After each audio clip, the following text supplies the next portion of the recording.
Hi, and welcome back to Tuesdays with Tuesday. I'm Tuesday, and I write fantasy fiction under the name Mary E. Twomey. We are midway through book one of the series. We're in the Tearaway series, book one, which is called Taste. This is fantasy romance, and we are on chapter 27. So if you want to read along with me, it's available on e-back and paperback and hardcover and audiobook. And thank goodness I don't read the audiobook, so you'll actually really enjoy it. Got a professional to do that. So today we're going to be non-professionals, and let me read to you just for funsies. Okay? We're in chapter 27. The monsters I let in the front door. Danny and I drove the rest of the way in silence, with me directing him every now and then until we pulled into the simple 3-bedroom ranch on the dead end of Lanoy Avenue that Ollie and I had bought together a few years ago.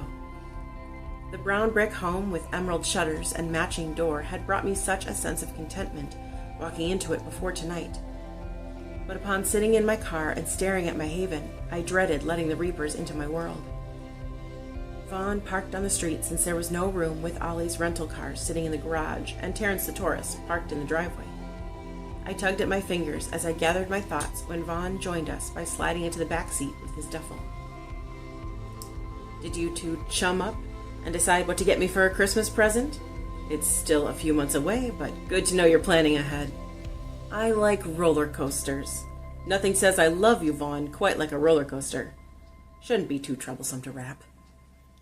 Danny didn't laugh, and I was too nervous to play along in the levity Vaughn tried to introduce. Where's Mason? I asked, and then jumped when the very same wolf I'd almost hit when the bugs invaded my car a week ago leapt into the back seat next to Vaughn.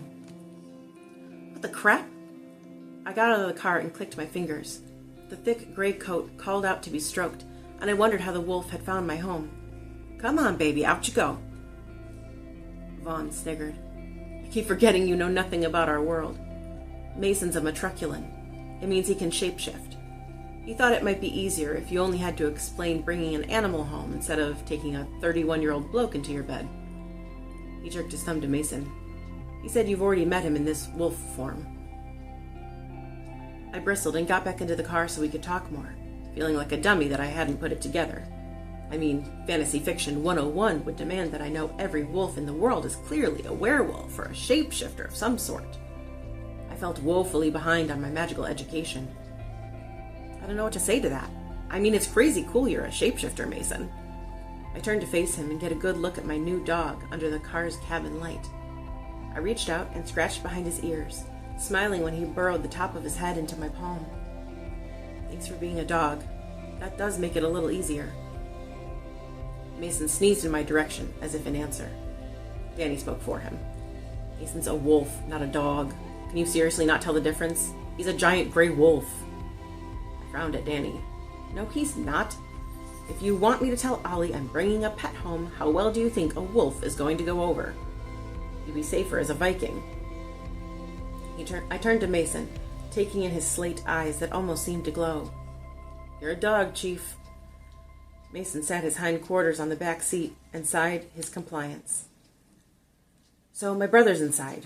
He came into town for just a few days because Bev wanted us to meet her new guy. You have to figure out how to explain that you're here and you're staying the night. Vaughn shrugged. Easy. We hooked up at Ezra's when you came back to get your car fixed, and you fell head over heels for me. And oh, have you met my dog? He's a rare breed from England. Charming as you are, Ollie would never buy that. I don't fall head over heels.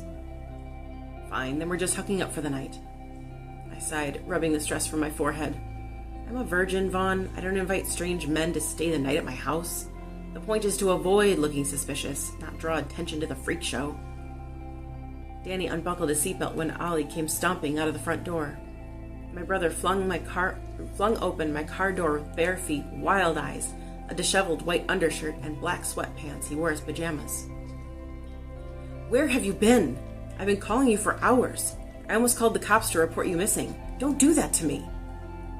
I sucked in a deep breath before I extracted myself from the car and was pulled into Ollie's arms. I'm fine, Ollie. My car was having problems, so Danny and Vaughn fixed it for me. Then they followed me home to make sure I got here safe. It took a little longer than expected. When I squirmed to get out of Ollie's arms, he held me tighter. That was one of the good things about Ollie. He knew when to not listen to me. I don't care if you want to be hugged or not. I was worried. Call if you're going to be this late. Ezra said it was just a flat tire. It's nearly 10 o'clock. How could it have possibly taken this long? You got the flat yesterday night. 2 flat tires, 1 spare. They went out and got me a new tire, though. I tapped the one Danny had taken off his car with the heel of my shoe. I wanted to get away from the restrictive hug that threatened too many emotions to burst out of me, but I relented, holding my breath until the flood of feeling passed. I hadn't meant to worry my brother. It had been so long since anyone in the state lines had worried about me. I indulged him in the hug I knew he needed so he could feel better about his hours of fretting. He stiffened when Mason trotted out of the back seat. What's that? Is that a wolf? No! Danny, Vaughn, and I all answered together, which wasn't suspicious sounding at all, I'm sure. I rolled my shoulders back, feigning ease. It's my new dog. Just got him today. Thought I'd surprise you.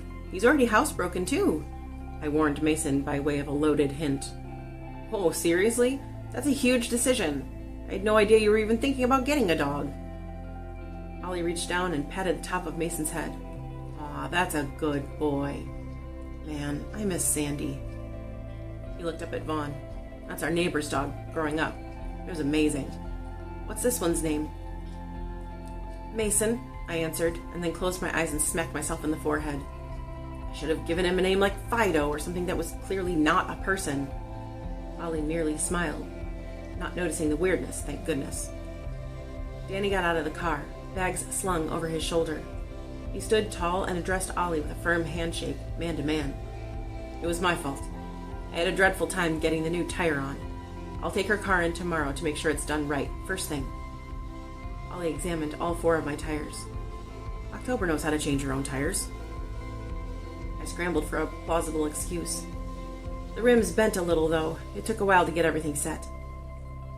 Well, they look fine now. I can take it in tomorrow to make sure everything's okay. You all can go home. Thanks for getting her here safely. Really do appreciate it. Danny looked at me, unwilling to sew any more stitches into the web of lies. I butted my head to Ollie's shoulder. It's fine. They can stay. It's too late to drive back anyway. I don't want them falling asleep on the road. Come on in, guys. I could tell Ollie wanted to argue further against me inviting strange men over to stay. But since it was my house now, he could only protest so much without crossing the line into being overbearing. I almost called Bev, Ollie told me quietly. I quirked my eyebrow at him. I can't imagine what you hoped to accomplish by doing that. You scared me, kid. I'm fine, as I always am. When I first walked inside, there were already signs that someone else was living here who was not me. The beige carpet had man-sized foot indentations from Ollie's circling as he waited for me. There was a bowl and a spoon in the sink just sitting there. I mean, just sitting there, unwashed, growing bacteria. The 2 maroon silk throw pillows on the tan couch were lying around haphazardly, as if they didn't know where their proper place was. On the left side, propped up and fluffed evenly, obviously.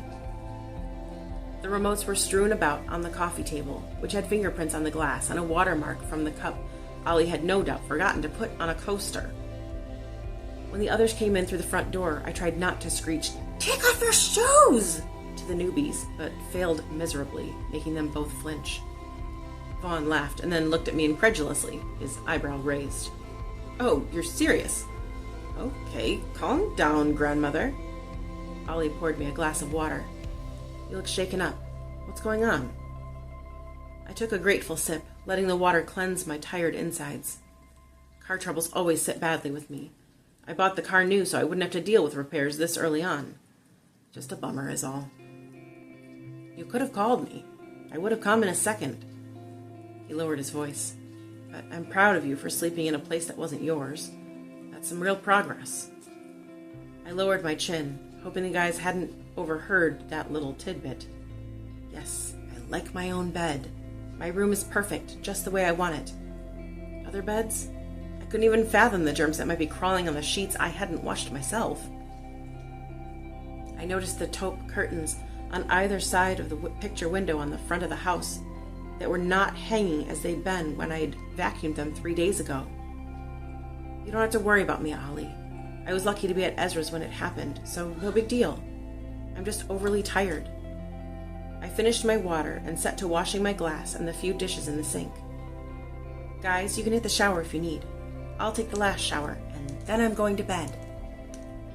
Danny slapped his brother on the back. You first, Vaughn. That was a long drive. Need to stretch my legs. He shot Vaughn a knowing look, and I guessed he was doing a check of my property to make sure no evil trolls, leprechauns, or gremlins were lurking about. Vaughn hoisted his duffel over his shoulder and strode into the bathroom. Vaughn didn't walk. He strutted like a cocky son of a biscuit he was, casting me a flirty smirk on his way to the bathroom Ollie pointed him to. Ollie stood next to me, his butt leaning against the counter as he watched me wash the dishes, while my new dog stood sentry at my feet. They packed overnight bags? Why? Were they expecting to stay here? I shrugged, fishing for a nugget of truth so I didn't have to lie too badly. Ezra is weird. He's taking this new stepdad thing to the extreme. Didn't think it was right to send me home by myself after the car stuff. Sweet, but he thinks I'm 12. Well, you look about 12. Ollie chewed on his lip. I guess I can't fault the guy for being too nice, even if it is a little overbearing. What do you make of him? You nailed it right. Overbearing, too nice, wants us to like him, so Bev stays around. He lowered his voice conspiratorially, his eyebrow raised as he hopped to sit on the counter next to the sink so we could speak face to face. Can we talk about that for a minute? He seemed so nervous around us, like Bev's this great prize. Do you think he's seen her place? I suppressed a shudder at the thought of the horde. I couldn't picture Ezra in all of his perfectly pressed country clubness, slow dancing in the mountains of filth with her. No, I know he hasn't. And she's your mama. Be respectful. Ollie ignored my scolding, as he always did in matters concerning Bev. I almost feel like we should warn him. On the other hand, having someone take her off your hands might be good for you. I didn't know why his simple words hit me so hard, but suddenly I was overcome with a blanket of depression that weighed me down. My shoulders slumped and my chin lowered. Bev used to be my biggest struggle, but now I'd be dealing with death every day. I rinsed the last dish, washing my hands 3 times, and dried them off on the soft taupe terry cloth towel that hung over the oven's handle. I couldn't say everything I wanted to for fear of all the crazy spewing out onto my brother like uncontrollable vomit. I missed you, Ollie. Oh, kid, you have no idea. He hopped off the counter and opened his arms in an invitation to hide out from whatever storms were chasing after me. Before I could stop myself, I threw my body into Ollie's arms, squeezing him tight for a few beats before letting go and retreating to my bedroom before he could say a word. When he knocked on the door to my bedroom, I collected myself. October, are you all right? I'm fine, just a long night. I guess we'll have to schedule the Nightmare on Elm Street marathon for another night. I'm beat. You're just saying that because you want yet another Evil Dead marathon instead. I shrugged. Bruce Campbell's just plain better than any other horror movie star out there. Face the facts. Ollie smiled with his hands in his pockets as he leaned on the door jamb. I could tell that he was tired. Sleep tight, kid. I'll be in my room if you need anything. Call me if the monsters come out and get you. If only. I nodded, wishing Ollie could save me from the monsters I'd let in through the front door. That brings us to the end of chapter 27. Thank you for letting me read to you. If you want to read ahead, be my guest. The ebook is free right now as of this taping, so you can read ahead as much as you want. It's a 9-book series, so knock yourself out. Or you can come back next Tuesday, and I will read to you the next chapter of my book, Taste by Mary E. Twomey, on the next episode of Tuesdays with Tuesday. See you.